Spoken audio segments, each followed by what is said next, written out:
पुढच्या बातमीला वळणार आहोत। केतन अग्रवाल हत्याकांडाच्या तपासामध्ये आज आणखीन एक महत्त्वाचा टप्पा पार पडलेला आहे। मुख्य आरोपी सिया गोयल नंतर चेतन चौधरीलाही लोहगड किल्ल्यावर नेऊन क्राईम सीन रिक्रिएशन करण्यात आलेले आहे। तब्बल 3.5 तास लोणावळा ग्रामीण पोलिसांनी चेतनकडून त्या दिवशी नेमकं काय घडलं, घटनाक्रम कसा घडला आणि केतनला दरीत कशा परिस्थितीमध्ये ढकलण्यात आलं याची बारकाईनं पुनर्रचना करून घेतलेली आहे। या संपूर्ण प्रक्रियेदरम्यान तपास पथकानं अनेक महत्त्वाच्या बाबींची पडताळणी केली। या क्राईम सीन रिक्रिएशन मधून तपासामध्ये नेमकं काय मिळालं हे जाणून घेतलेलं आहे। लोणावळा उपविभागीय पोलीस अधिकारी गजानन टोणपे यांच्याकडून आमचे प्रतिनिधी चैत्राली राजापूरकर यांनी। सकाळी चेतन चौधरी याला लोहगड किल्ल्यावरती रिक्रिएशनसाठी आणण्यात आलं होतं। नेमकं हे रिक्रिएशन कसं पार पडलं या संदर्भात बोलण्यासाठी माझ्याबरोबर डीवायएसपी गजानन टोणपे सर आहेत।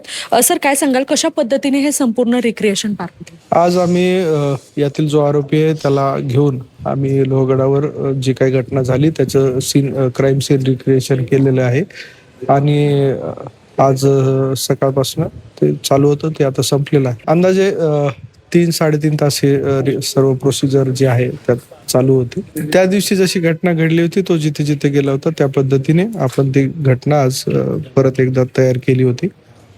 आज तो तपास झालेला आहे। त्या तपासाच्या बाबी आहेत, त्यामध्ये आम्हाला जे काही माहिती भेटते आम्ही त्या दिशेला आमचा तपास चालू आहे। निश्चितच आपण पाहतोय गजानन टोणपे सर होते, त्यांनी सांगितलेलं आहे की हे रिक्रिएशन पार पडलं।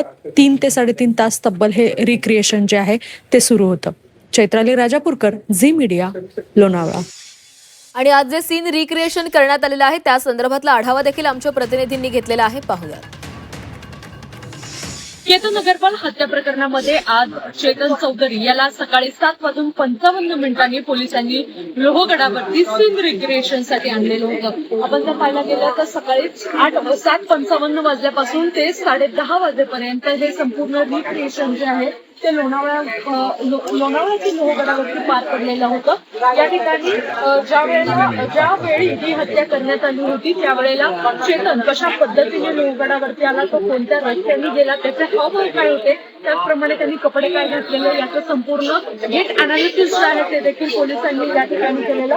तसंच केतनला ज्या ठिकाणावरून ढकलून देण्यात आलं होतं त्या ठिकाणी देखील चेतनला घेऊन जाण्यात आलं होतं। त्या ठिकाणी पुतळा देखील बनवण्यात आला होता आणि केतनचा पुतळा बनवण्यात आला होता। चेतनने कशा पद्धतीने केतनला खोल दरीमध्ये ढकलून दिलं याचं देखील सीन रिक्रिएशन जे आहे त्या पोलिसांकडे करण्यात आलं होतं।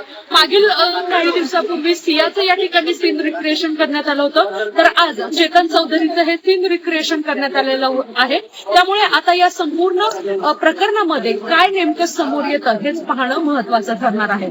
चैत्राली राजापूरकर, झी मीडिया, लोणावळा।